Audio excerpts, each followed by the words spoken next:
Welcome to the Running with James podcast. We are committed to helping runners, OCR athletes, and the everyday person get involved, get connected, and get committed to becoming the best versions of themselves. Remember, when you change your mind, you change your life. Now here's your host, James Wyatt.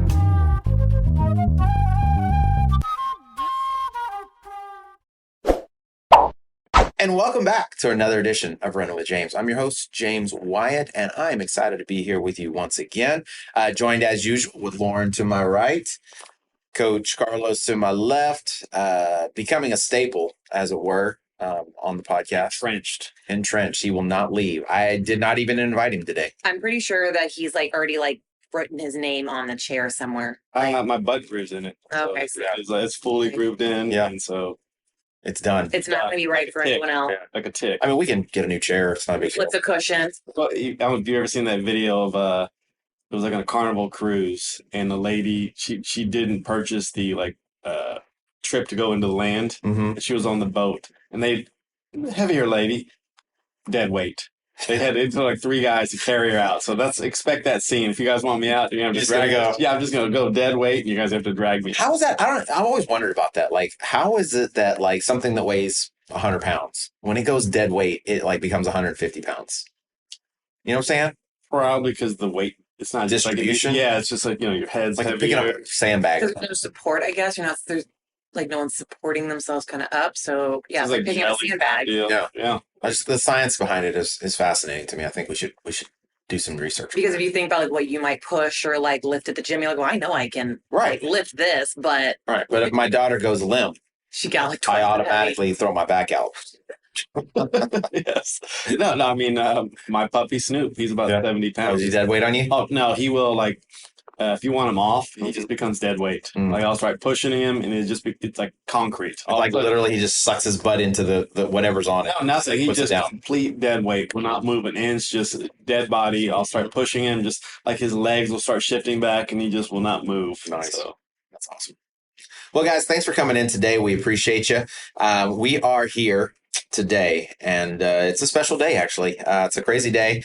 Every time we turn on the news or something amazing's happening, something crazy, something insane. Today, Faith Kipyegon, did you guys see that today?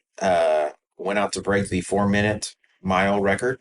I only know because it was blowing up on our group chat. That's how unaware I was of that. Yeah, now. I saw it. Yeah, I watched it. But you watched it? Yeah, I watched it. It was good. It was intense. It was cool. The whole event, how it was set up with the Pacers, the lights around the track. Yeah. It was all. I like those events where they do the lights on the track. That's pretty cool. I'd like to get some of that action. Is it the lights where they pace, they go with you? Yeah. And it'll show you what the world record is or what the time is. So it was pretty neat to watch and kind of have the Pacers out there. So it was really cool to see them. So she ended up getting a world record, 4:06, I think, something like that. So, which she had the world record before. Yeah. So she beat her own world record, got a PR. So she didn't break the 4-minute barrier. But, I mean, they're close. 4:06 miles is so fast. It is. It's so fast. It is. And the thing is, what I really, like you said, watching the Pacers, even her, just how their run form, they look so smooth. Man. I mean, she's, Yeah, the Pacers look like they were just jogging. Yeah, They were just out there.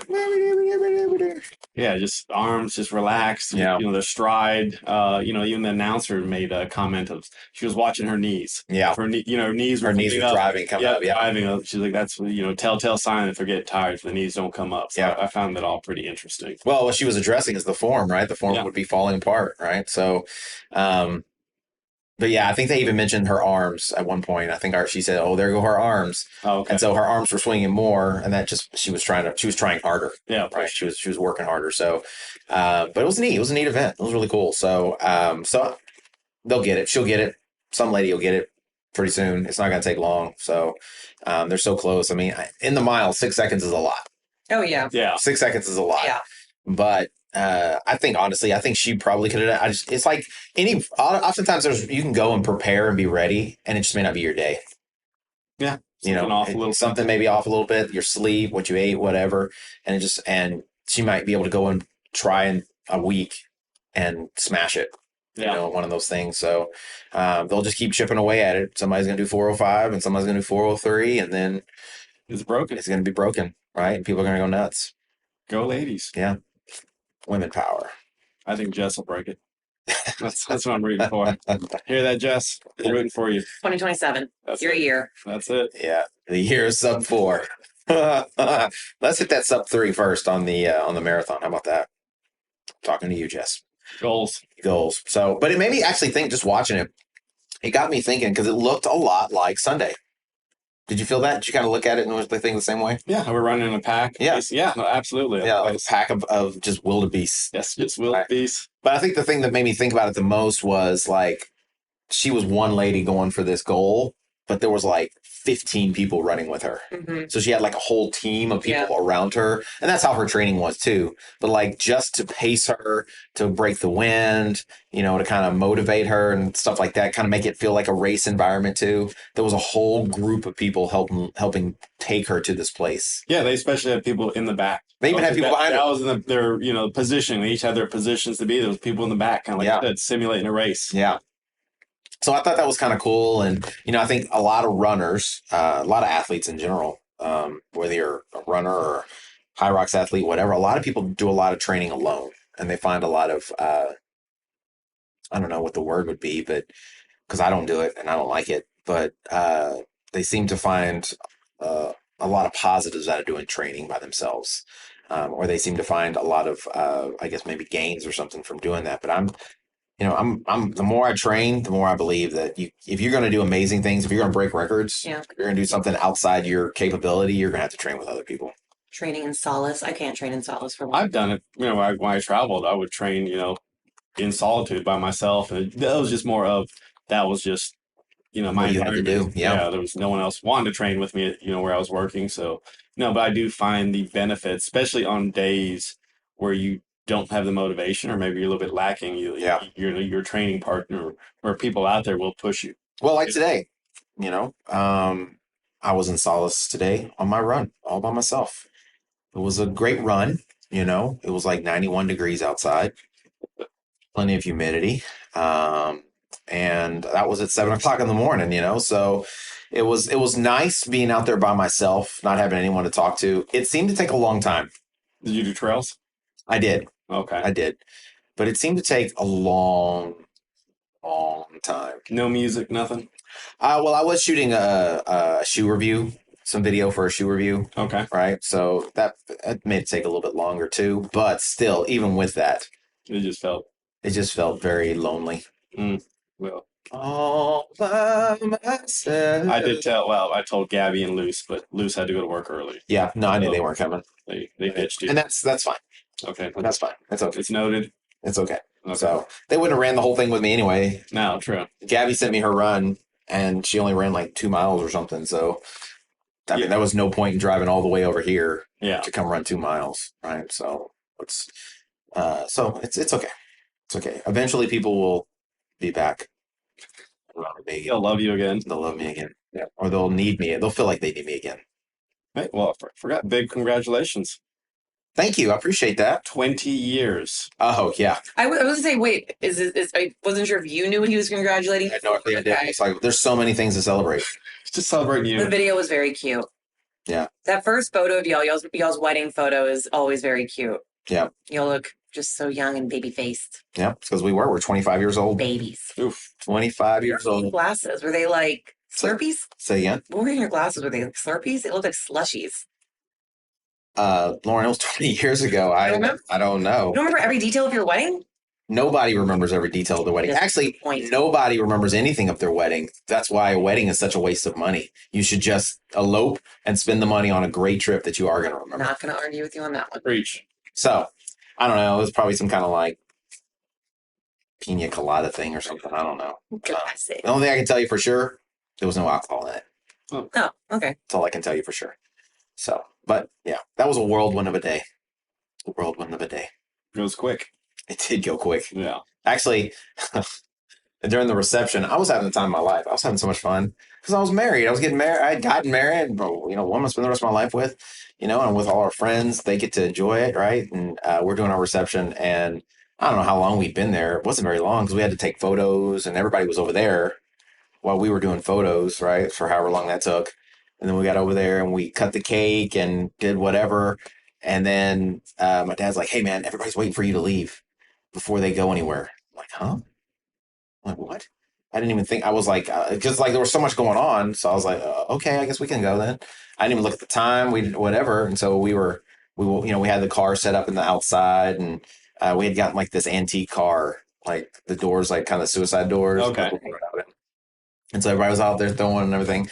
Then we got in the car, and I didn't even think about it until like a couple weeks later. I was like, that dude wanted to go home. He was ready to go. And so he put pressure on me, saying everybody else is ready to go. Who was it? Yeah. My dad. Oh, your dad. Yeah. Or pastor. Yeah. It's past bedtime. I get it. I mean, I'm at that age now. Yeah. How old was he then? Shoot, I don't know, 40 something, I guess, 45 or so. Well, I get it. Yeah. He's my age. Yeah, he's the age I am now. Yes. You understand it now. I understand. Let's get the show on the road. Let's go, bro. Get out of here. Now you get back to the house.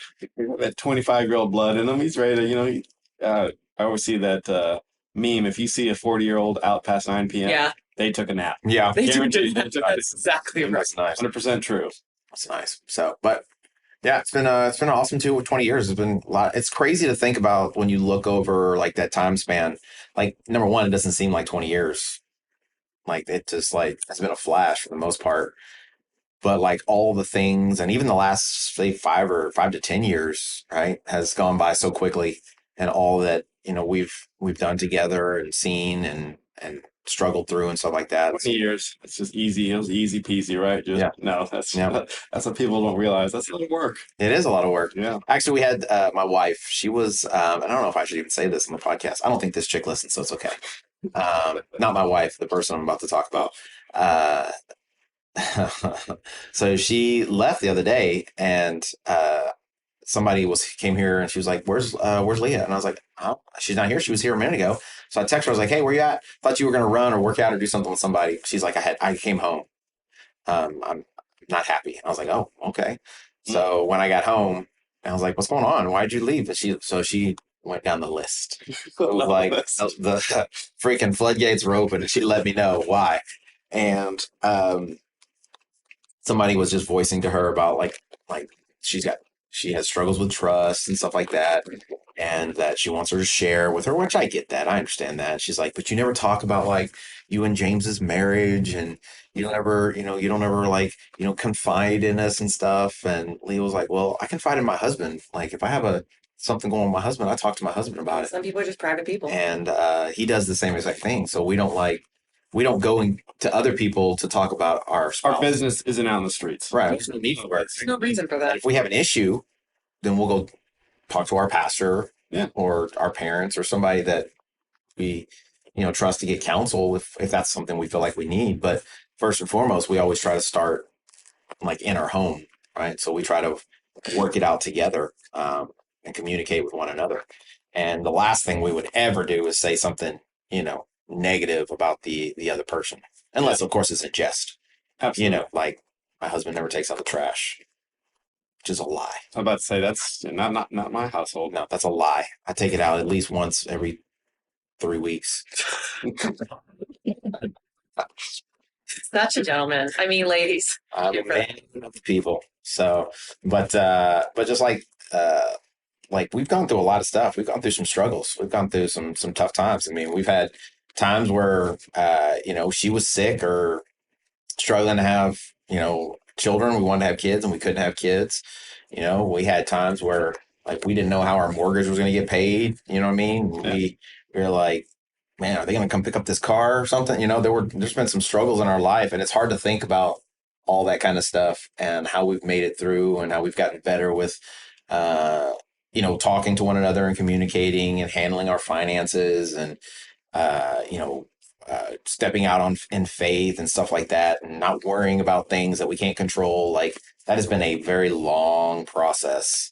And I honestly don't think I could have done it if she wasn't in my life. So like, I'm very, very thankful for that. Very appreciative of that. So when a man finds a good woman, finds a good thing. Don't let him go. Don't let him go. Keep him on lockdown. Knock him up.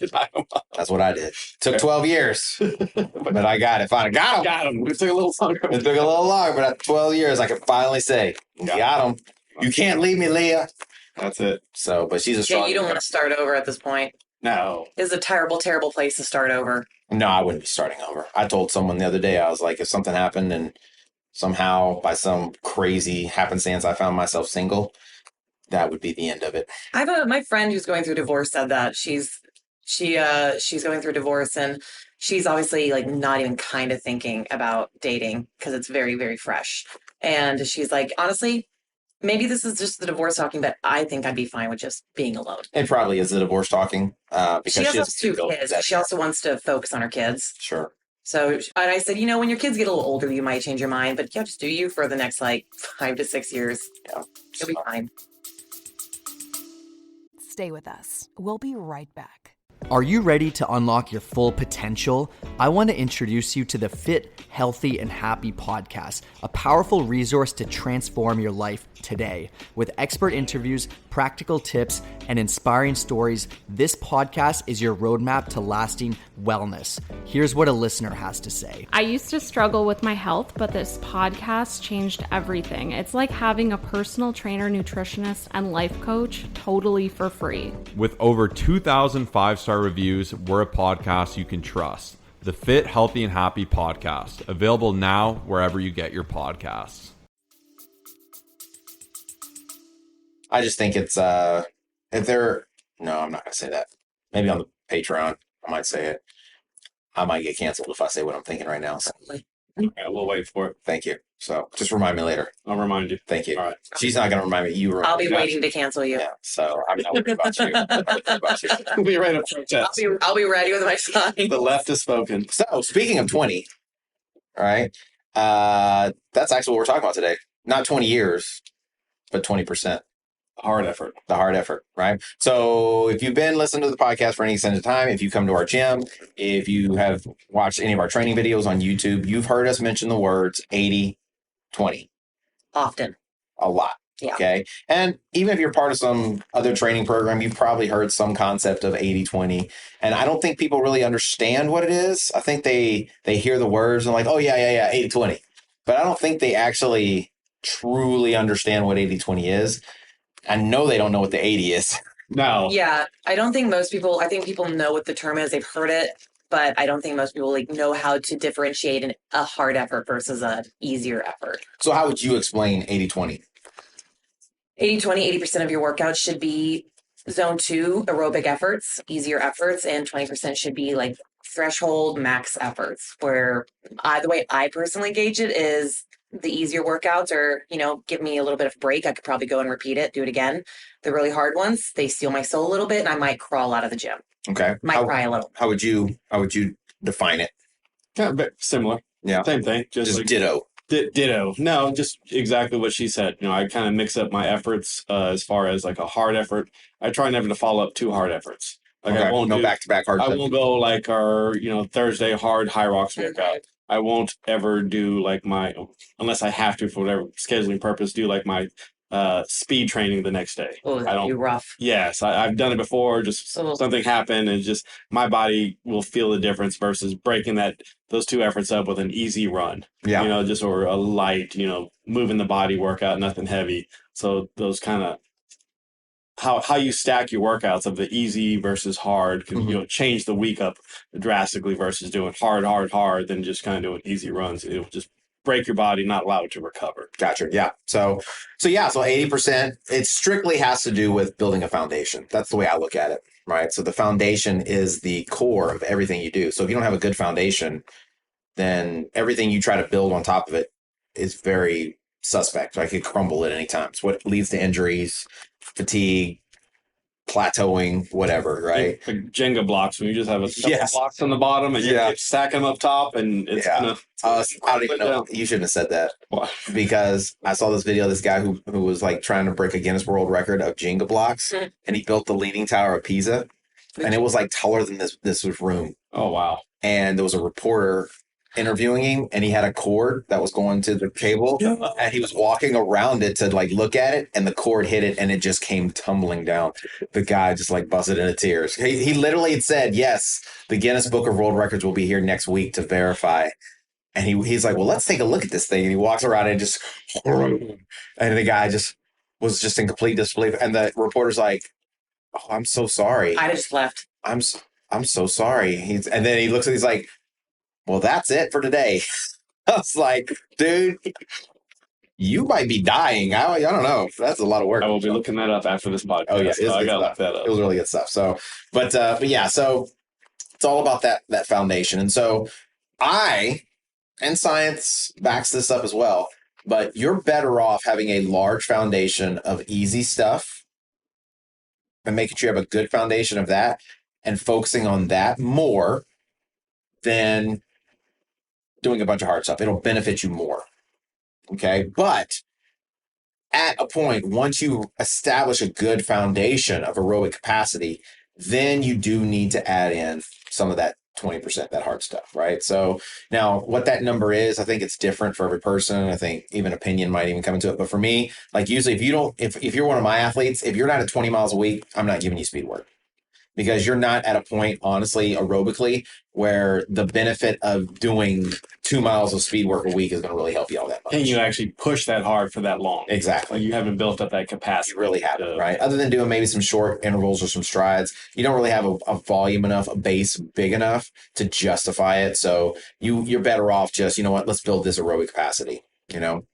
So, you know, and then also it kind of goes with the whole, the rule is like if you're doing 80-20, well, that's just simple math. So if you're doing 10 miles a week, well, then that technically means 2 miles of that could be like hard speed work, right?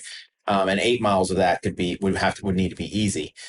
So, I mean, 2 miles, you know, running fast, like you're talking, you know, depending on what the workout is, you know, you're talking maybe 12 minutes, 15 minutes of like actual speed work. Like you're probably better off taking those 2 miles and having that be aerobic, ultimately making you more fit and less likely to be injured.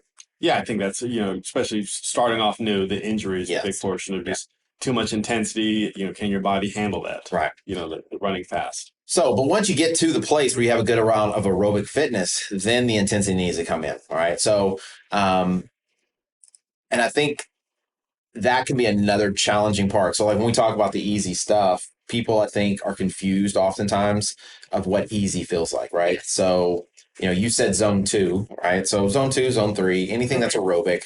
So keeping your effort level low. And, you know, you don't have to necessarily, we always say don't be a slave to anything, right? Don't be a slave to pace or how you feel your heart rate. But you use all those metrics to kind of help determine the ultimate goal where you're trying to go.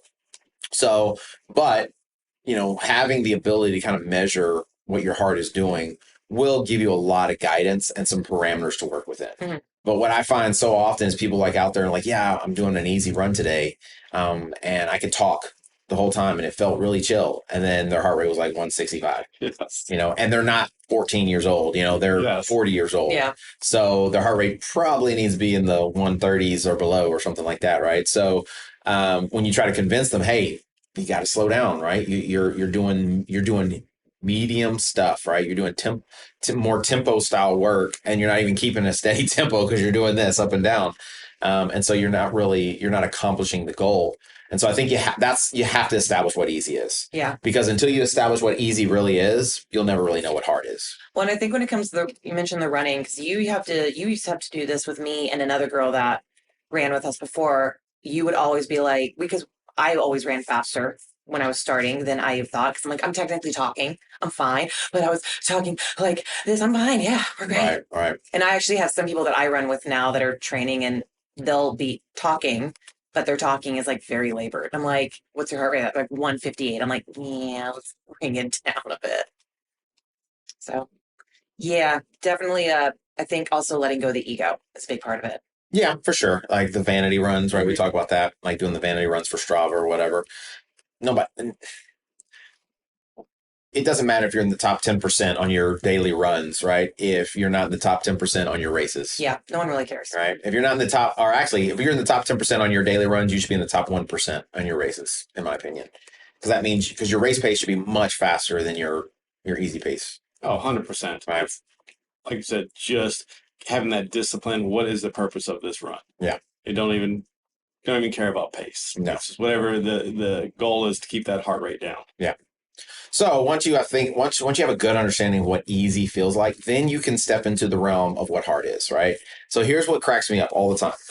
So you get somebody and you're trying to work with them or a group of people, and you're like, okay, hey, we're going to slow down. And they're like, oh, it's too slow. Oh my God, it's so slow. If I go any slower, I'm maybe walking, Coach James. I'm like, hey, if you got to walk, you got to walk, you know? And then we go to the track. And we start talking to them about pacing and what I want them to run or what they should be running based off of this, right?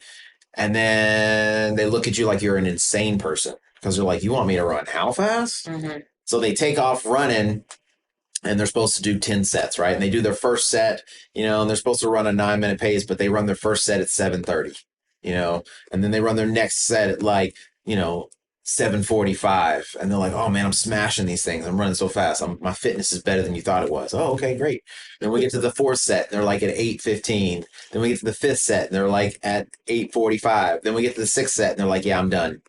I'm like, we still got like 5 more sets to do. What are you talking about? You're done.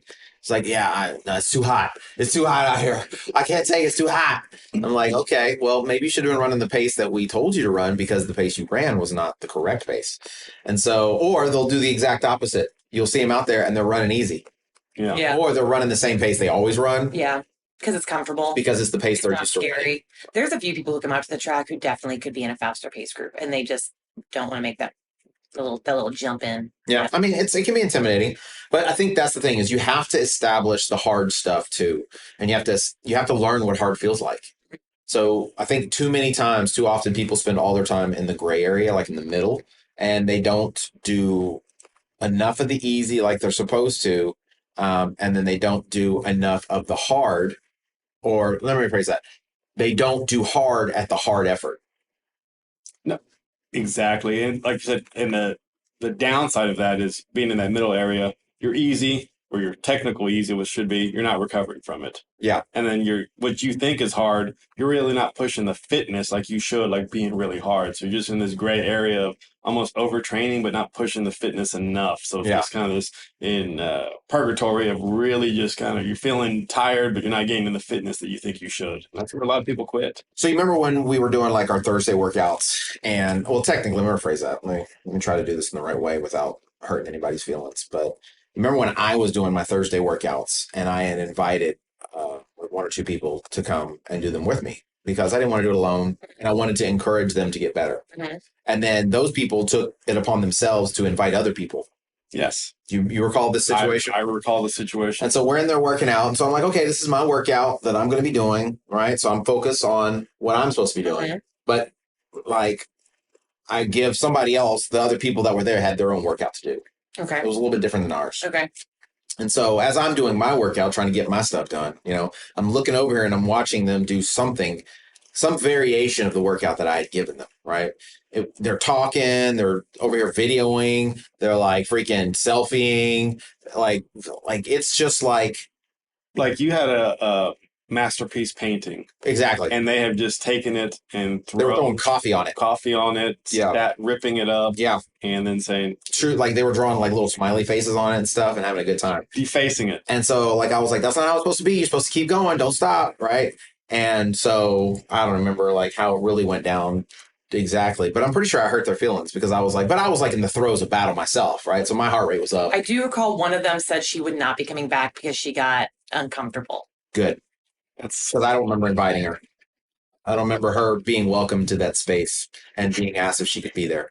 So as we were doing the workout, the point is that they weren't pushing themselves at the level they were supposed to be pushing themselves, right? And so the point of the workout was to get them into their anaerobic heart rate zone, right? Up into the red for a short period of time.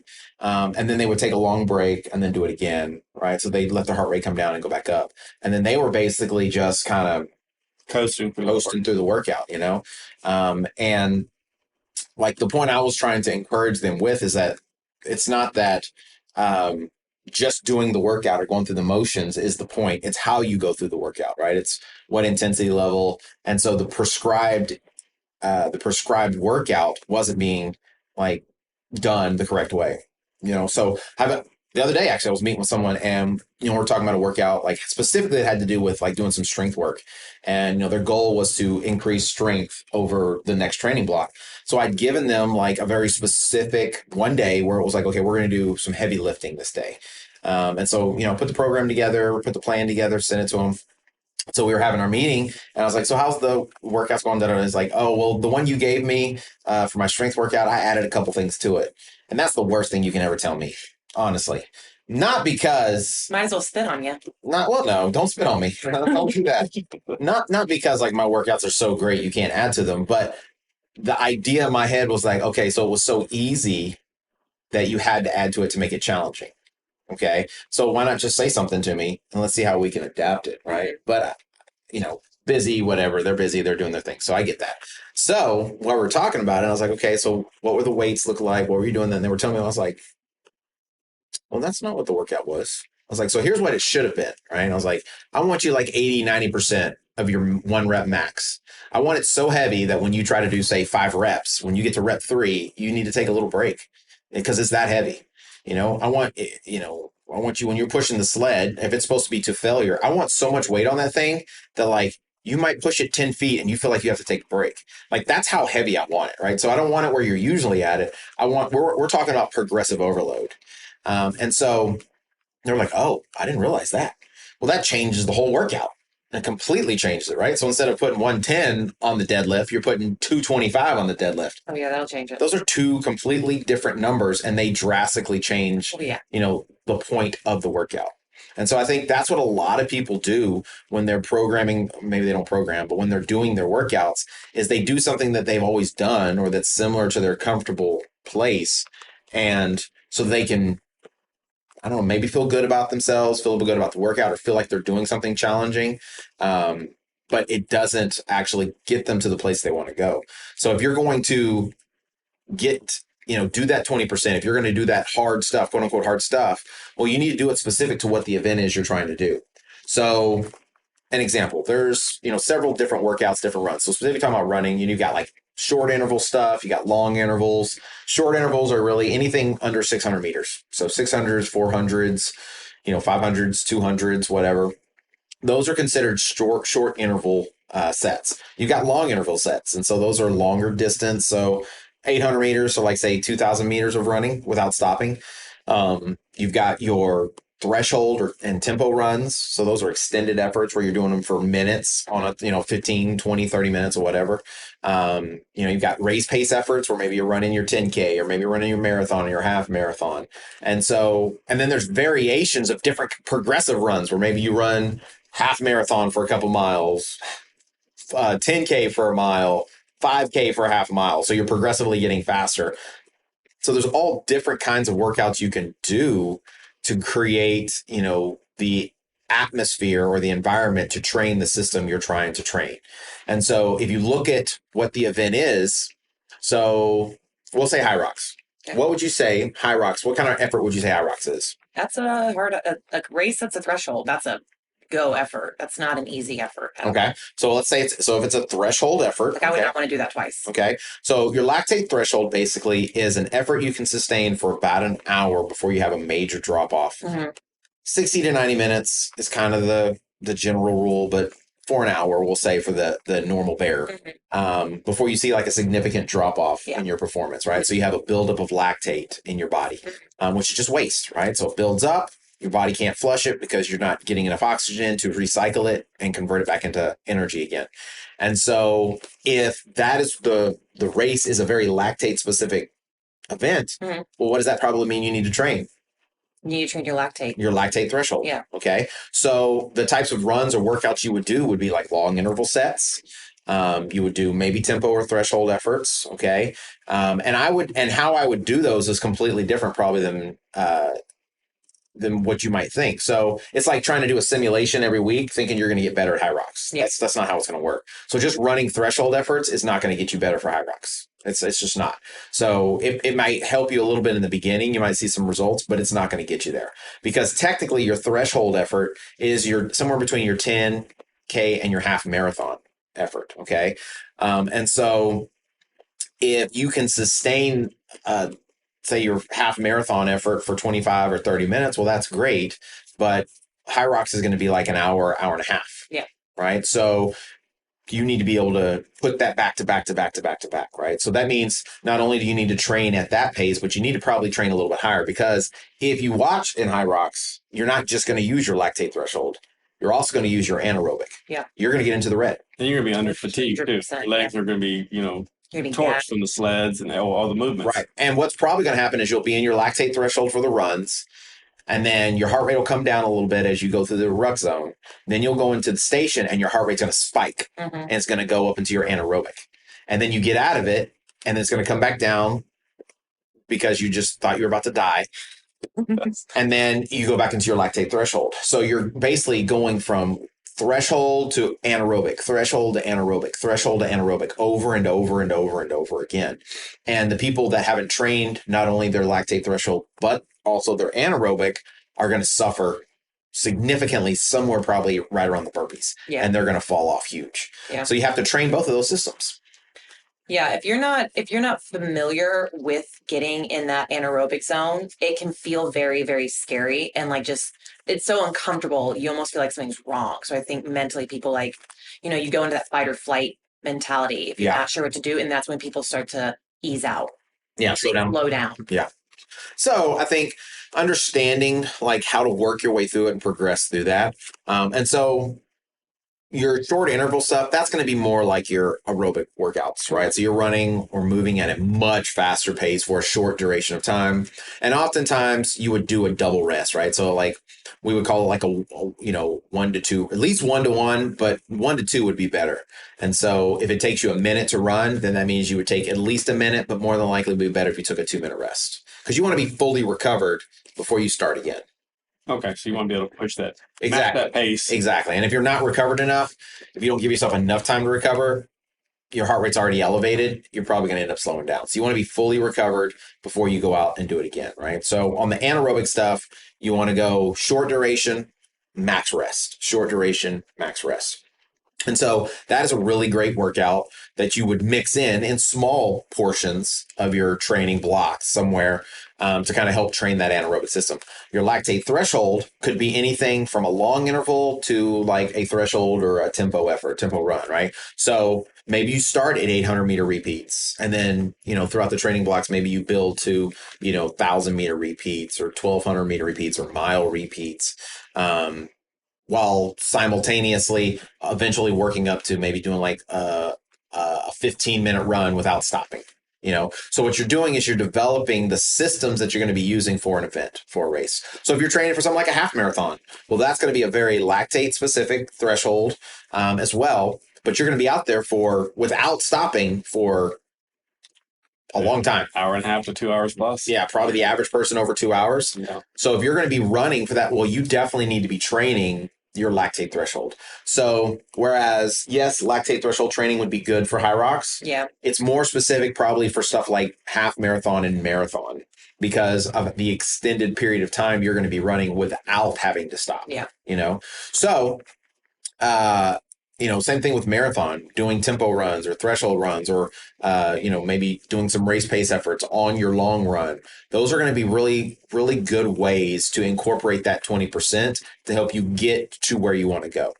So often what people will do is whatever pace they run, usually that's their race pace. So if they always run 9 minutes, no matter what, that's a 9-minute pace, right? Well, I'm trying to run a sub-2 half marathon, or I'm trying to run a sub-4 marathon. So I'm going to go out and run a 9:07 pace. What's your pace that you're going to be running? 9:07. That's what I always run. On your easy runs? Oh, yeah. Yeah.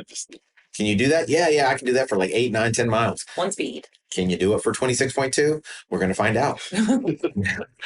So, but I think it's important to make sure that you understand, like, there's this large parameters of pacing that we want to work within.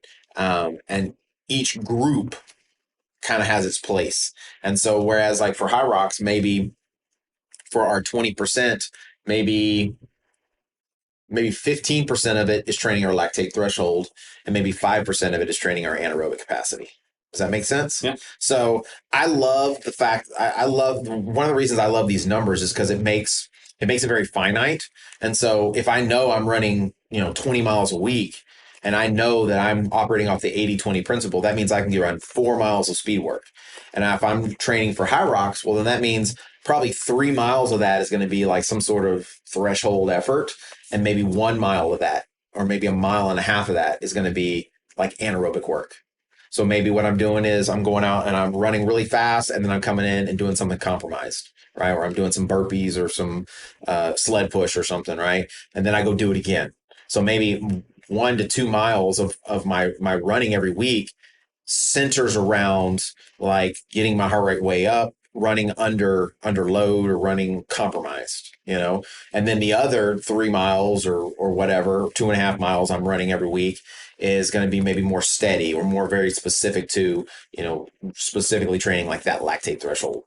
Yeah, absolutely. It's like doing not say sims, but kind of like our HYROX when we start doing the movements on Sunday. Yeah. Like doing the, running, sometimes we'll sandwich them, run a fast lap, exercise, fast lap, and then take a break. But you always, push I think, getting a base, Okay. if you're starting out new, let's if you say you don't have any races to go off of, maybe just getting out there and doing like a little 1 mile time trial. Okay. See, I think that's just going to get you some data there, see how hard you can push for, and then get that mile time and just to kind of work off of that. Okay. And then, if you push a, 7-minute mile, it's like, oh, wow, you have some good speed. If you're pushing, you run it and you do 9-minute mile, then you can start basing. Obviously, you can't do that for a marathon or a half marathon, whatever your race is, or 5K. And you kind of go somewhere number, almost like work yourself back, like how you talked to was it last week about the training blocks. Okay. Have a set, period, and how can I work to this goal there? Okay. So you'll at least have some information. Okay, I ran a 9-minute mile. Let me maybe start pushing some tempo work at let's try 10:30, and can you hold it? Okay. And that'd be a kind of good initial way. So do something to establish some sort of foundation, some sort of like parameters to work in. Yes. Right. And to kind of establish, what's the effort look like? What's the paces? Know your zones. Yes. What your heart rate zones are. Maybe the RPE, rate of perceived effort. Yeah. Like understand that. So basically get some sort of some place to start from. Yeah. Like RP, how hard does that feel to you? Yeah. Was it an 8? Was it a 9? And understand that if it's going to be in the 20%, it probably should be over an 8. Yeah. Okay. All right. So that's a good one. All right. What else? What do you think, Lauren? I'd say write it down like a schedule. That way you're not just doing guesswork of which days are your hard efforts and which days are your easier efforts. So if you're just showing up to the gym and you are coming in with no plan, you could end up making Monday, Tuesday, both hard efforts back to back. Okay. Because you're not thinking about it. You're just going in and kind of going with the workout, and maybe you're basing it off of halfway through your workout, how you're feeling. Like, oh, I want to load it up today. I feel pretty good. So I think create it like a schedule where you're giving yourself maybe an easy day in between, and stick to that. So, you're not overdoing it. You're not getting some surprise hard efforts in there on accident. You are sticking to what you have written down. Okay. So organize. Stay organized. Organize the hard efforts. I think to piggyback off what she said, just exactly what she said, and then what you said earlier is calculate how much mileage you have to play with. Okay. Yeah. Just exactly write it down. You're doing, 20 miles, you have 4 miles. Like, okay. How to break that down. Like I said, write it down so you know exactly how much 20% you have to play with as far as mileage. Okay. So schedule that based off of exactly a very finite number, a real number, and then organize it so that it's not stacked up. Yeah. Okay. Anything else you can think of? If you have no idea what you're doing, and we say this a lot, but I think it really is worth the investment. If you have no clue what you're doing and don't know how to plan it, find someone who does. Okay. Get some advice. Seek resources. Seek help. I mean, I had a client last night. We ran our threshold run. Yeah. We started off, and the benefit. This was our kind of peak week. We're doing 25 minutes. Okay. I was like, all right, you pace it. Were y'all doing? What were y'all doing? 25-minute tempo run or threshold or something, or was it just easy one? Or no, threshold. Threshold. And okay. Push is our third week. I was like, all right, you pace it. Going. I was running, and I was like, yeah, I think we're a little hot. Okay. The goal was 9:45. Okay. I looked down. We're doing about 9:20. Yeah. And her watch messed up. Mm-mm. It really, it's like really messed up. No, it was really messed up. Oh, okay. Like her pace was showing like 11 minutes. Oh. Yes, and I was like, something wasn't calculating right. I don't know why it wasn't, and I was like, I'm pretty sure we're hot. I'm comfortable with my watch, and I felt the pace too. And I was like, "What's your heart rate?" It was like 178. Okay. I was like, "Oh, let's ease it high back for this, yeah.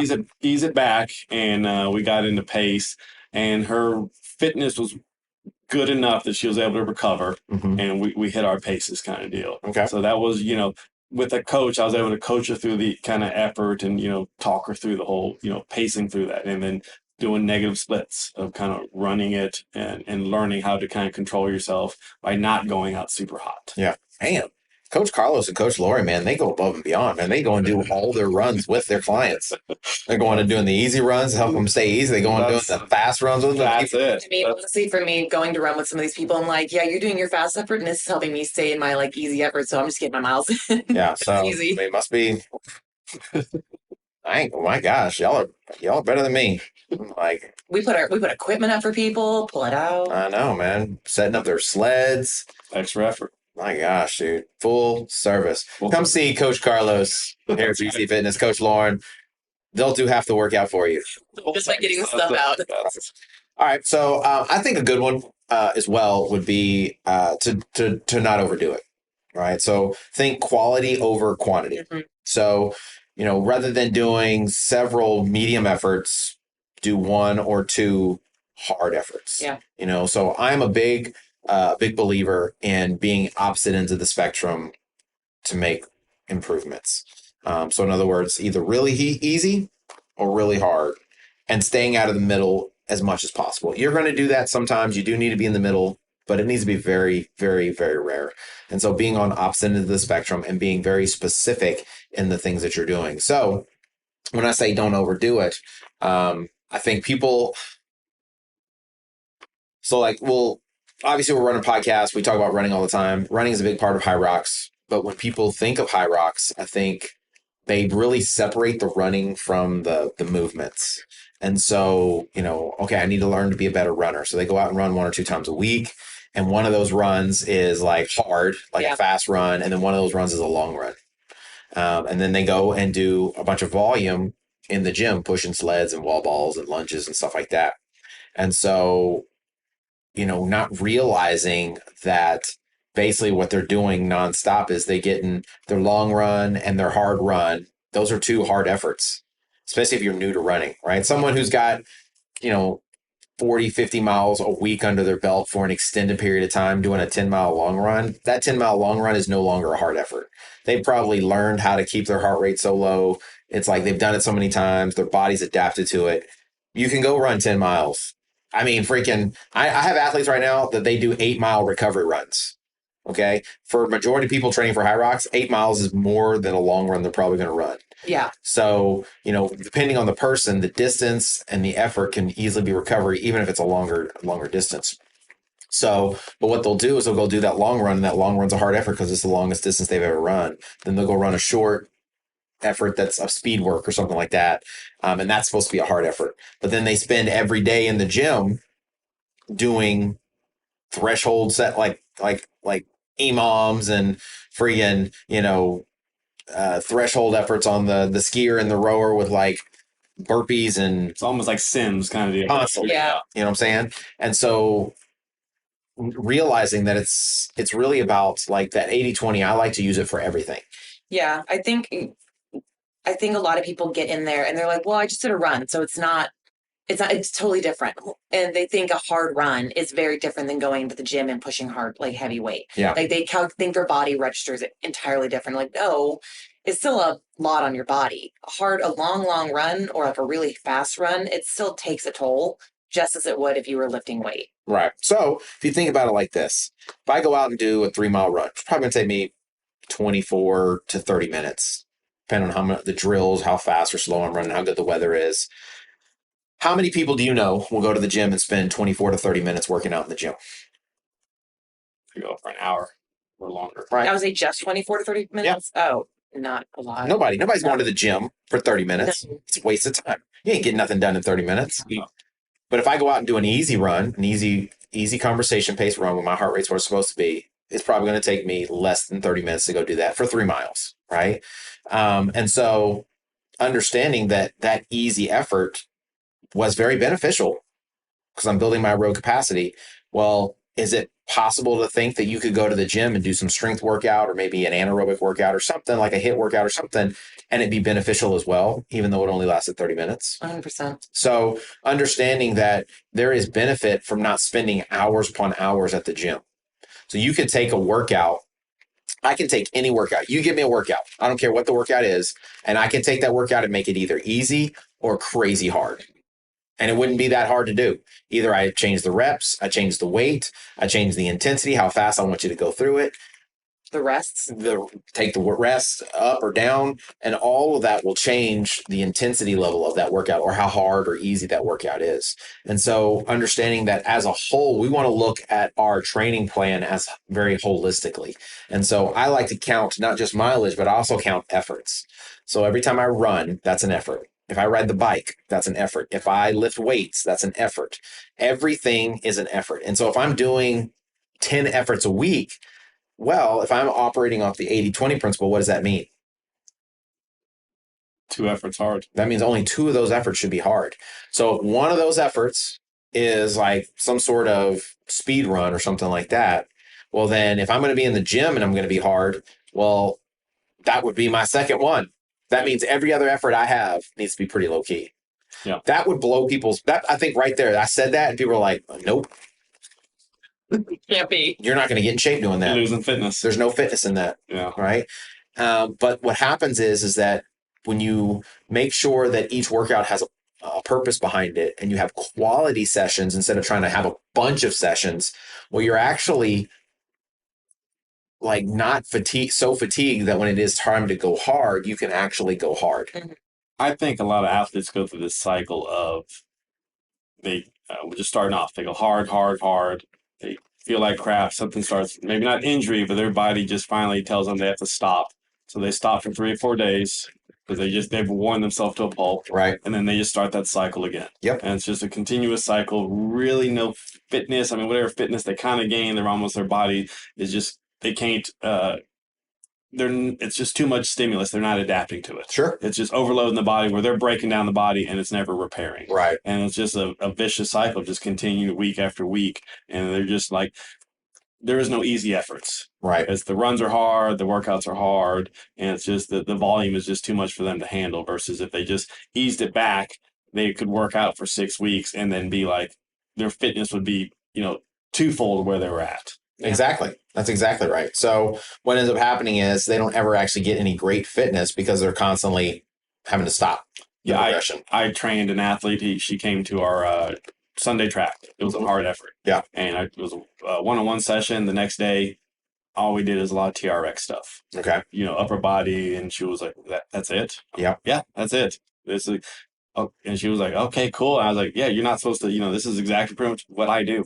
Like the next day, especially when we do the HYROX. So just get the body moving, nothing really strenuous, like to, a little bit of core work, and that's it. Yeah. Well, people seem to think that unless you leave like feeling trashed, it wasn't beneficial. Yeah. And there's a lot of fitness that can come from being deliberate, working on specific things, even if it's a low intensity. Yeah. So, I think what people get caught in the trap of, and we've talked about this before, but people get caught in the trap of comparing themselves to other people or trying to measure up to what other people are doing. And so, I actually have had several athletes tell me, they're like, well, I know you're doing this, or I know you're doing that. I'm like, okay, well, some of that is true. It's probably not all of that is what you think, but even if that's the case, I've been doing this now for a long time. Yeah. And I've been consistent for a very long time. So what is easy for me is hard for you. There's not one workout that I ever assign anybody. I don't ever, like when I do a Monday night class or a Wednesday night class, there's not a workout I've ever assigned that I have not gone through myself. So I've done that workout multiple times, probably at different levels or variation. And so, if I'm assigning to you, I know what it's like, and I may have to adapt it a bit to meet the goal for your level, and so like I literally gave them the exact same workout that I did like last week. I gave the group of ladies this workout that I did. they went in to do it and they were challenged. I don't think it killed them, but they were challenged, but they didn't do as many reps as I did. The weight wasn't even close to what I was doing. And it still took them like, I think 10 minutes longer than it took me to do it. So that's not to say that I'm amazing and they're not. The point I'm making is that for me, that particular workout was challenging. But if I gave them that workout, it doesn't become challenging for them. It may be too much just because we're in two different levels, two different places of fitness, because I'm running 40 plus miles a week and they're doing like 15 miles a week, because I'm doing 15 efforts a week and they're doing like 8 efforts a week. Does that make sense? No, absolutely. If they're only doing 15, I'm just guessing they're probably newer. Yeah. And if we went to your Garmin and looked at your yearly history, you're probably averaging 30 miles a week. Right. That's a long history that your body has been adapted to that load. Right. So doing the whole comparison thing, I think, is a mistake, and you do yourself a disservice. So what you have to do is you got to kind of compare yourself to where you are, where you've been, and then make those adaptations. And so I try to make sure that 80% of my efforts every single week are easy. So 80% of them are easy. And then 20% are hard. So on average, I do anywhere from 18 to 20 efforts a week. Okay. Now, I don't know, probably 5 or 6 of those efforts, most people are like, that's not an effort. What are you talking about? So I ride the bike like 4 times a week for anywhere from 20 to 30 minutes. And it's like super easy, super chill, right? Well, most people would probably not count that as an effort. You're moving. All right. They would not count that. They would be like, oh, this dude's just warming up for his workout or something like that. Right. Well, that's an effort. Right. I also like at least 3 times a week. Well, at least 2 times. Let me not lie. At least twice a week, sometimes 3 times a week, I do like a 15 to 20 minute, like kind of stretch session. Right. Most people probably wouldn't consider that an effort. I was just going to ask you about that. But that's an effort. Yeah. I'm moving, blood is flowing. But that is a very easy effort. And so the more efforts I do, well, then the more volume I have, the more hard stuff I can do. And so if I'm doing 20 efforts every single week with a lot of like high volume, easy stuff, well, then that opens up my bandwidth so that now I can do 3, 4 hard sessions a week. But even with that, I'm going to keep those pretty finite, pretty short. And I'm not going to they're not going to be 3-hour sessions. I might have one session that might last over an hour, but the other 2 may only last 20 minutes, or they may only last 30 minutes, right? Yeah. But they're meant specifically to train, whatever the energy system is that I'm trying to train. No, it makes sense. That's kind of like what you said, that the efforts are deliberate. Yes. You're just hitting it hard and being done. Yeah. Not just overextending. Kind of what you said is each workout is leading into the next one. Yeah. So it's like your easy stretch workout. I'm sure you follow that by a hard effort the next day, most likely. I'm just kind of guessing. Like I said, the long runs, how it's all, the training block should just be like, one workout leading into the other. Yeah. And that's exactly right. So I think what people can do is, number one, I think they can give themselves a little bit of leeway and understand that every time you go to the gym, you don't need to be there for 3 hours or 2 hours or an hour. Yeah. Okay. It's not a waste if it's deliberate, and you're not just, what are you doing at the gym today? I don't know. I might do some squats, maybe some cleans. It's leg day. So, I'm going to work these legs. What kind of reps you looking at? What kind of volume? I don't know. I'll just see how I feel today, so there's no plan, right? No progression, right? And that's what I see probably more than anything else, is that without the plan, there's also not a progression. And so from week to week, as part of your 20% plan, it should get more challenging each week. Yes. So what I mean by that, so I have one athlete, and we're working on, hitting some pretty big goals. And, I don't know, maybe we'll say 6 months ago, 7 months ago, I was giving them 20-minute tempo runs where they were supposed to run for 20 minutes without stopping. And they would hit the paces. They were hitting the paces. And the paces were, honestly, the paces were faster than they probably ever ran before. It was different. It was a different kind of training for them because they had really mastered the art of the volume. They'd gotten really good at running a lot of volume really easily, but they really hadn't spent a ton of time doing large chunks of speed work. And they needed to take that next step for them. Yeah. So I was asking them to run paces they weren't used to. So they would hit the paces, but what would happen is 10 minutes in, a 20-minute tempo run, they might stop, right? Because they were hurting and they felt like they were going to slow down. So they would stop, take a little break, and then they would go and finish it out. right? So they broke up the threshold run, the tempo run. And so we worked on that, over a period of several months, and they got better at it. Maybe we do a long effort or whatever and say, okay, we're going to run 6 miles of your long run at goal race pace, and they take off and they do it. But then like mile 4 or 5, they'd stop because their, heart rate was they felt like it was too high or they were struggling. So they'd stop, kind of get their bearings and then take off again, And so, I was like, hey, if you slow down, that's fine. Slow down, just don't stop. Okay. Right? It's okay. If you can run 5 out of your 6 miles and hit the pace and you fall off the last 10 or 15 seconds, what we're going to do is we're going to develop past that, because each week as we add those miles, well, this week maybe you do 5 and you fall off on the 6th one. Well, next week you'll do 6 and you'll fall off on the 7th one. And next week you'll do 7, you'll fall off on the 8th one. So each week you're building your confidence and realizing, well, I did this, so let me try to do 1 mile extra, right? So you're building the confidence, and you eventually it clicks and you realize I can do it, and you figure out a way through it. But if you're not progressing, if you're not adding load, weight, volume, intensity from week to week, well, then the adaptation is not going to happen, because you're not doing that overload, and you're just going to stay where you're at. Right. And so, right now we're doing some pretty hard workouts. We're doing like a double threshold day. So like in the morning, they're doing that sounds awful. Yeah. So terrible. In the morning, last month, they were doing a 25-minute threshold effort, right? Twice. And then in the afternoon, they did another one. Oh. Right.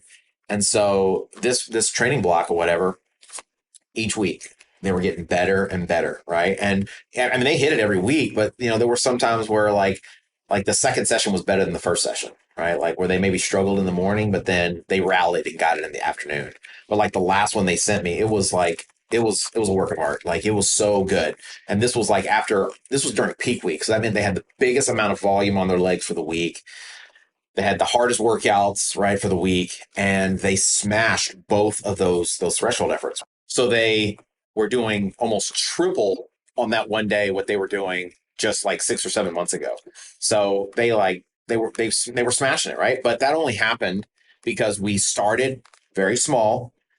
We built confidence, we built strength, we built their threshold, we worked on, form and all that good stuff. And now they've gotten to the point where, like, if I gave them that workout would be easy. That would not be a hard workout for them, right? That would be like a taper week workout, right? In fact, that is their taper week workout, is they're just doing like 1 20-minute threshold run. Nice. That's nice. Just kind of like talking about this, how you progressed, and that's another thing on the 20% is looking at how it progresses during that 4-week cycle. Yeah. So it is a hard effort, but then you want to look to increase it each week. Yes. So kind of like what we talked about, into the, would that be macro cycle, the week or the month cycle. Mm-hmm. And then looking at that whole picture, like you said, the 4-week training block, build, and then kind of deload. So that's part of it, that increasing the intensity of that 20% as well, versus just doing that same hard workout 3 weeks in a row, like you said, plateauing. Right. Well, and then, like I said, that's the good thing about having a good coach, right? That has some experience and has studied and, has some education under their belt, is because, like you said you were running threshold runs right now. What are your threshold runs you're doing? Right. I'm basically just kicking them back up. So like they're an 8:40. No, I don't care about the pace. Oh. What is the distance? What is the duration? What is it? Oh, like anywhere from like 15 to 25 minutes. Okay. So that's a threshold effort, right? Yeah. Starting out at 15, I guess you go to 20 the next week and 25 the next week. Yeah. Okay. 25's real fun. Okay. So if you do that, that's awesome. That's great. Okay. But eventually that should not be hard for you. Yeah. Because you've already progressed, right? So there's got to be a different progression, whether it's maybe you do 15 minutes and then you try to finish fast, right? So maybe you do 15 at threshold effort and then and then you add 3 minutes on the end of that at, like, say 5K effort. Yeah. And then you keep adding to that and tweak, or you do threshold intervals where maybe you do a 10-minute, run really slow and recover, and then do another 10 minutes. And then next week you do 15 minutes, run really slow and do 15 minutes, right? Then you do 20 minutes and you do run real slow and do 20 minutes. So you're adding volume or additional intensity. Maybe you're doing 1,000-meter repeats, but you're doing 12 sets of them. Okay. Where, it's like a 2-to-1 ratio where, you rest for half the time you're out there running. No, one of the workouts I really loved, I felt built a lot of confidence for myself, that you gave me was, for the HYROX, was starting fast. You had my tempo run. You had me start off the first like I want to say mile was like a fast paced mile. Mm-hmm. And then we kind of, after that, I kind of settled into my HYROX pace. Mhm. And then it was like a fast start, back down, and then a fast finish. Yeah. That was a really good kind of, and come race time, I felt good. Even if I did go out a little bit hot, I felt that confidence. Okay, I know I can ease back down, not blow up, Right. and then still have the fitness or capacity to finish fast at the end. And so the point of that workout was, okay, I know my athlete. I know how my athlete is. Okay, so here's what we're trying to teach him. We're trying to teach him, number one, so your phosphagen system is a system basically that is about 10 to 15 seconds or so of energy that you have, that there's no waste byproduct, right? So you're not having like lactate buildup or anything like that. It's just like free fitness. ATP, right? Right? So you take off, it's ATP, or something like that, right? So when you take off, there's no byproduct. So anytime I run in my lactate threshold, there's waste byproduct. And that builds up eventually. And if you go out in that too quickly, or you go in anaerobic, then you're going to blow up, you're going to slow down. Well, within the first 10 to 15 seconds using your phosphagen says there is no byproduct. So you can use that. But you also have to learn that that's only 10 to 15 seconds. I need to slow my butt down after this, right? You got to settle in. So knowing, okay, some things that I can work with my athletes is, number one, teaching them control, discipline, how to use the energy systems effectively. And so that was kind of the point of that workout was, okay, you're going to push yourself in the beginning for a very short duration of time. Then you're going to settle into your pace. Now you've hit the pace. Now you're going to finish strong. And so it teaches you self-control. It teaches you discipline. It gives you the confidence, obviously, that you can hold particular paces, right? Yeah. Whenever you want to, while also developing your aerobic capacity, your lactate threshold. As we increase those, right? Because we increased them. Yeah. Right. We increased them. It should have, and it did, obviously, build your confidence in your ability to not only run the pace, but also run the pace when you wanted to. Yeah. Right. So that's going to be the benefit of like working with, a coach or maybe someone that knows more, maybe just doing research, is that, at a certain point, you're going to want to adapt those runs. So you have to have variability in those runs after a certain amount of time. And if you understand that, the purpose of like a short interval or a long interval or a lactate threshold run or, a HIIT workout, if you understand the purpose of those, then it makes it much easier to create, beneficial workouts that you can progress upon. Right. So instead of just like, this is, and a lot of runners do this. A lot of runners, this is the run I'm doing. Right. This is like, I'm doing 800 repeats times 6, 3 minutes rest. Staying every time. That's what I do, right? I'm doing the Yasso 800s, right? I'm going to go out and run 800 at my marathon pace or whatever the pace is. And I'm going to do 8 of them or 16 of them or whatever the number is. That's what I'm doing, right? Or I'm doing 1,000 meter, about 2 times 2, 800 times 2, 400 times 2. Yeah. And that's my marathon training fast stuff. That's like less than 3 miles or something like that. Yeah. Of speed work. Yeah. And half of it, you're training, if you're doing it the way you're supposed to, that means you're supposed to be speeding up as those intervals get shorter. Yeah. So half of it you're doing in an anaerobic capacity level, which isn't even a system you're going to be using in a marathon. So that's not what you should be running. Maybe toward the end of your training block, like maybe the last few weeks or something, you would do that. But that should not be a staple workout for somebody running a marathon, in my humble opinion. Someone who's coached people to PR. But BQs and all the glory. So that's what I'm saying, is just like understanding that the quality is very important, but also being extremely deliberate in the workouts that you're doing in that 20% to make sure that you get the most bang for your buck. Agree 100%. Right. So, and then I would say the other thing, or maybe the last thing, is to prioritize recovery. Yes. Making sure that you're recovering properly, whether it's through like the easy runs or swimming or jogging or doing yoga or stretching or whatever. Like anything. Yeah. So foam rolling, all of that stuff is going to be super important because, as you're developing throughout the process, muscles get tight. Muscles are attached to tendons. They'll get tight. You'll feel joint pains. You'll feel, aches and pains and things like that. And it could feel very much like an injury, but that could all be very easily stopped simply by regularly foam rolling, regularly stretching, or doing some sort of ART, active release, or doing some sort of myofascial release, something like that, where you're constantly letting those muscles get out of tension so that it can take tension off of those tendons and off of those joints, and allowing those support muscle groups to really do what they're supposed to do rather than be just one solid knot. I've seen, like, you go on Instagram, you see someone squatting or doing an exercise. Mm-hmm. I'm like, oh wow, you that's not even a full squat. Yeah, you know what I mean. It's like your hips are still not even too parallel, kind of, and I mean they're muscular. Yeah, or but you could just tell they're a giant knot. I mean, look at over 50% of the HYROX people.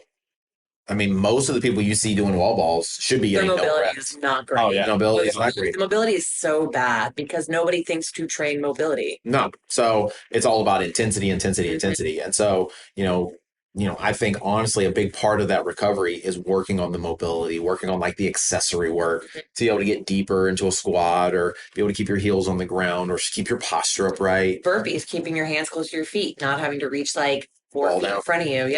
Yeah. So I think all those things, strengthening your core, right? So and that is one thing I think like that gets slept on. Nobody does anymore, like realistically, and I'm not talking about doing crunches or sit-ups, but like literal strengthening your core, right? So you can have a very strong core and not have abs. Did you know that? Yes, you have the kind of body fat covering them. Yeah, you can be a chubby bunny and have a very strong core. And so, but that's only comes from strengthening it, And so your core is, think of it like this. If aerobic capacity is the foundation of your fitness, your core is the foundation of your strength in your body. So the stronger your core is, the better and easier everything else is going to be. It's where your posture is going to come from. It's where your balance is going to come from. It's going to help you drastically in some of those mobile movements you're going to be doing. And so, one of the things that, I'm working with some of the athletes that struggle with wall balls on is specifically core strength, because a lot of the reasons why you lean forward or hip hinge is because if you're upright, you feel like you're going to fall backwards. Yeah. So some of that is mobility for sure, but a big portion of it is core strength. You don't have the core strength to hold your body in that position. And so there is no better way to realize you're using your abs than to grab a ball that's way heavier than what you're used to. So when you're throwing a 25-pound ball, a 30-pound ball or whatever, and you're trying to do wall balls with that, that's humbling. Like you can feel your abs literally like tensing up on you, right? Yeah. And so, understanding that that's part of your training process as well, is training the entire system, not just one part of it. Yeah.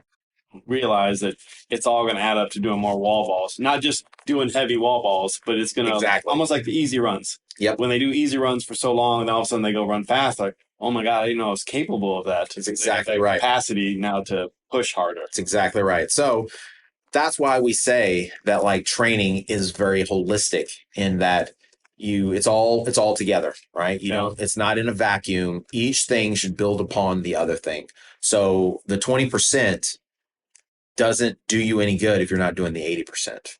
Yeah. If you switch the two, if you're doing 20% easy and 80% hard, which is probably what most people are doing, you're doing yourself a disservice because you're not truly setting yourself up because you're too tired to ever do anything.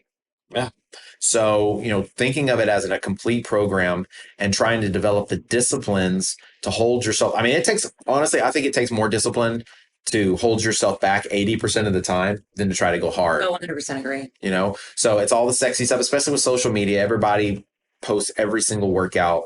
They're constantly videoing themselves doing stuff, and it's not impressive. People don't. At least people think other people don't want to see them doing things that aren't cool. Well, what's unfortunate about that is you're continuing a cycle of encouraging, even if you're not intentionally encouraging, you're encouraging people to keep doing really hard things all the time when they need to probably be going easier. Right. Which is one of the reasons I actually stopped recording my workouts.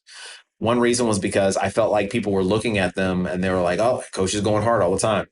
Yeah. And so they were like, whatever. The other reason I felt like they were trying to steal my workouts and just for free. They weren't. I don't need to go to training, James. Yeah. No, that's or they'd find out when I was supposed to be, when I was working out, and they'd figure out the timelines and they just show up and invite people. and then not do the workout the way it's supposed to be done.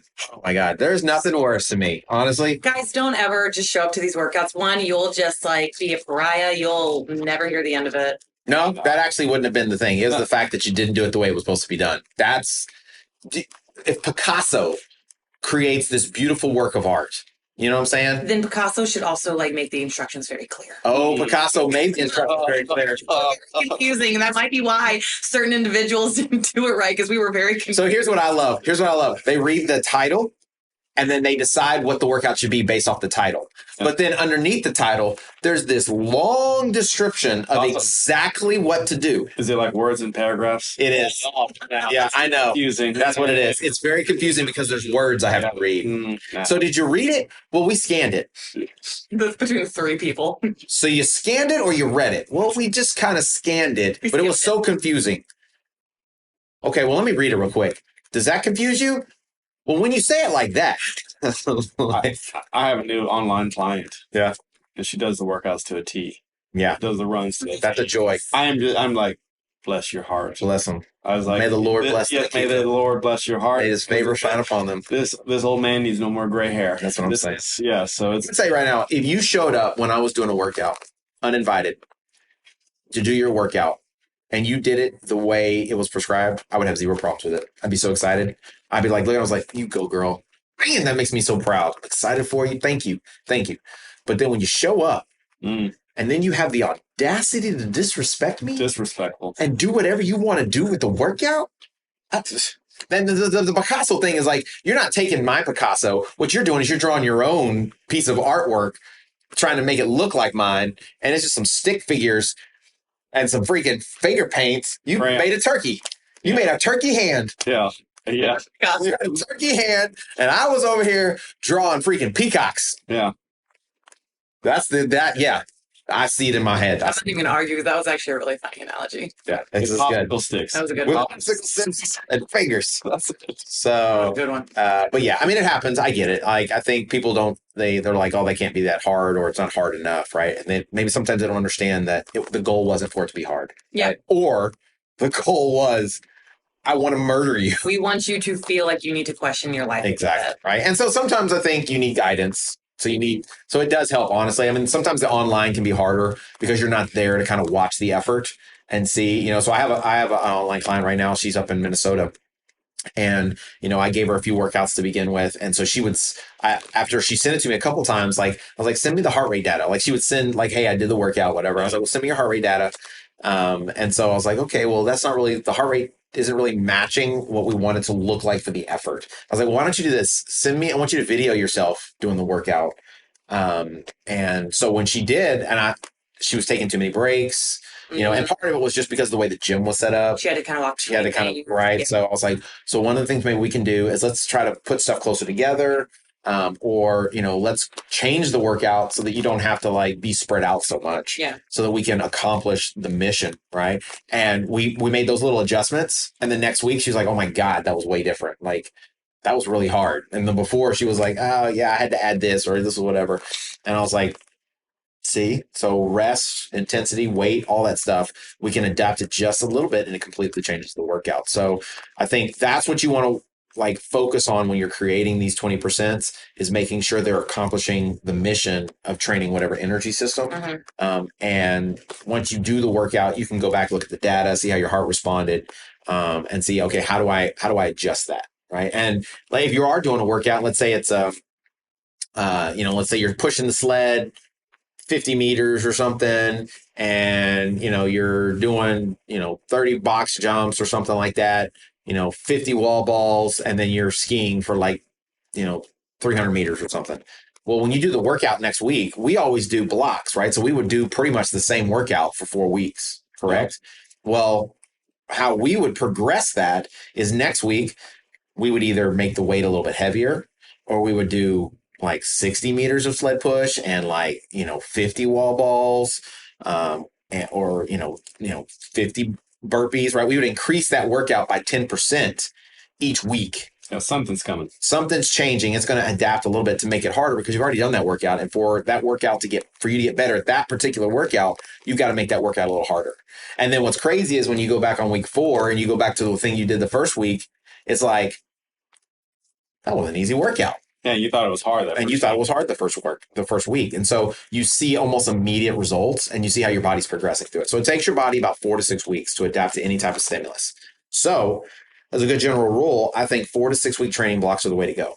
And so that gives you the body the adaptation times necessary. So what does that mean? That means that if you're going to build your volume and do your hard workouts, well, whatever those hard workouts are, they should probably be the exact, for the most part, same workout every week for 4 to 6 weeks. And they just need to progress a little bit each week. So if you're doing a 15-minute tempo run, well, on week 2, it needs to be like a 20-minute tempo run or a 17-minute tempo run. Week 3, it needs to be like a 22-minute tempo run or a 25-minute tempo run. You need to add a little bit of time to that effort. If you're doing intervals, right? Let's say you're doing 10 sets of 800-meter intervals or something like that. Well, maybe that's week 1. Well, week 2, either you are adding an interval and you become 11 intervals, or you lower the rest. So like, let's say you're giving yourself a 3-minute rest. Well, week 2, instead of having 3 minutes, maybe do 2.5 minutes. So you make the workout harder, or you progress through the workout by lowering that rest or by adding a set, right? A very traditional 5K workout, which is a really great 5K workout, is you do 5 to 6 800 meters, and you start out with whatever the rest is. Usually it's 2 to 1. So, if you're doing, say, a 6-minute pace, well, that means you're going to run for 3 minutes, right? Yep. Okay. So you run for 3 minutes, you stop, and you would rest for a minute and a half. Okay. Well, the next week you would do the exact same amount of intervals, but now instead of resting for a minute and a half, you only rest for a minute. Then the next week you do the same exact workout, but now instead of resting for a minute, you only get 30 seconds. Oh, wow. That changes that workout completely. And what you're doing basically is you're lowering the rest, and you're getting closer and closer to what it's going to feel like running that 5K. Because when you run that 5K, you're not getting a break. Yeah. So that is a very 5K specific workout, because you're ultimately getting closer and closer to the actual event. So that's, I think, how you want to go about creating these 20% style workouts, in being deliberate and making that plan. So progression is key. Making sure that you're not doing too much. Be organized. Right? Making sure you're having quality over quantity. Be organized in it. So make some sort of a plan and have some sort of direction that you're going. Make sure you're prioritizing that recovery and putting in those easy efforts. Make sure you're having plenty of easy efforts. We say 80% across the board, right? So remember, think holistically, not you're doing running is one thing, and then your world of weightlifting is something different. It's all one thing, because it's all affecting your body one way or the other. And I think if you can do that, and if you can focus on that, you're going to see dramatic changes in your fitness. And I think also you're going to see drastic changes in how you enjoy doing them. Yeah. Right. So I think Sunday's a perfect example. Sunday's been a lot of fun lately, I feel like. And I think people are learning. I think so. I think they're picking it up finally. And I think they're kind of getting that concept, kind of like our girl Faith, how she had a team pushing her, the power of what it is to run with a group. Yeah. Running with a team to kind of hold you accountable, to challenge you, maybe hold you back when you maybe don't need to be challenged so much. Yeah. So that the group effort, I think, pacing each other makes a huge difference in helping you level up. I think Faith Kipyegon said that 100% of him is nothing compared to 1% of the team. Yeah. So he is better with a team at 1% than he is 100% by himself. And I'm a firm believer in that. So if you don't already have a team, if you don't have a group of people that you're running with, and I know how runners are, especially you marathon runners, I know how it is with marathon running. You're solo champions. Find a group, whether it's a running group, whether it's a coach or some training group, or when you're out running, get a friend. One of my favorite things to do. What's one of my favorite things to do when I'm on a run, Carlos? BS, talk. Talk to people. That's it, right? Yell at people. Howdy. Hello. Bark. Sup. Bark. I don't know. Howl. Howl. That's what I got to stop doing that, though. But get with a group. It will help you significantly, especially when you're talking about those long runs and those hard efforts, those speed efforts. And it's going to make it a lot more fun, too. Oh, absolutely. Some of the best stories we have out there on the trails run. Yeah. Oh, yeah. We've solved political issues, COVID, personal issues. We've restored marriages. We've helped people start families. I mean, we're over here solving world I think problems. you missed our. We were going to do a baby delivery service. I think you missed that one. I did miss that. Yeah, that was it's a whole nother story there. Okay, yeah, I wasn't a part of that one. Oh my gosh, we had some Are you gonna major. start teaching a Lamaze class? Is that a new addition? No, we were going to have Jess make super babies.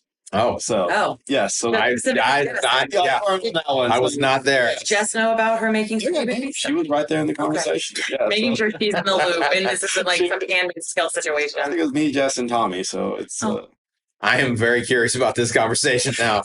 This might have to be a Patreon. So, all right, guys. So that's all we have for you guys today. We appreciate you coming in. Remember, check us out on Instagram at Running with James. Also, if you have not done this, so here's the deal. So we actually created a Running with James Instagram account. Yes. So please follow it if you haven't. You may be following me, Coach James. You may be following Lauren at the back of Bohemian. But if you're not following the Running with James podcast on Instagram, please do so. We want to get that up. And that's where we're posting all of our videos, any types of teasers for our YouTube page, for the shoe reviews or training tips. And then also kind of the little segment we have about running with running stories. So you can also check out Coach Carlos at Lowe's 200. Lowe's 200.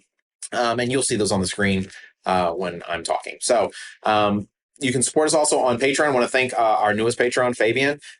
He became a Patreon member just last week. So awesome. He obviously is excited to hear about that that uncut stuff. Okay. So he was when I saw his name, I was like, I know what this guy's looking for. So if you want to be a supporter of the show, you can go to patreon.com/running with James, get additional content, the stuff that's too high for TV, and stuff usually that Lauren won't even engage with. That's how intense it is that Lauren won't even talk. You will see full disengagement. Yeah. Like there, you Just depends on the if you conversation. slow down the video enough, you can see the soul leave the body. Yeah. It's just literally just She's balled up in the corner on her phone, just trying not to cry. Yes. It's well worth the money. It is. I agree. So you can do that just simply by going to patreon.com. And as always, make sure that you subscribe to the channel on YouTube, like it, share it. We always appreciate that. Guys, we appreciate you coming in. Remember, when you change your mind, You change your life. peace out.